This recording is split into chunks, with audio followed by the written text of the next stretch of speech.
Hello and नमस्ते we are from inspire you academy अनि आज चाहिँ हामीसँग हुनुहुन्छ किस्मतजी। हेलो।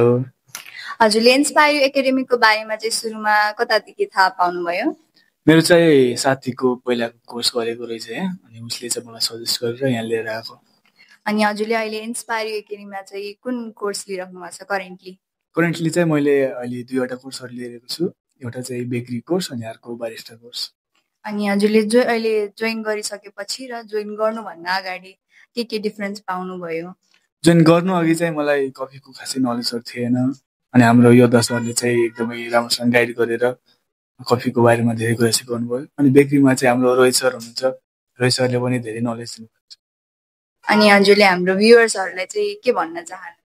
भ्युअर्सहरूलाई चाहिँ मैले यदि हजुरले कुनै स्किलहरू सिक्न चाहनुहुन्छ भने, यदि आफ्नो कुनै नलेज डेभलप गर्न चाहनुहुन्छ भने चाहिँ हाम्रो गराइमा रहेको इन्स्पायर यू एकाडेमीमा आएर हजुरहरूले यहाँ सिक्न सक्नुहुन्छ भन्ने सजेस्ट दिन चाहन्छु।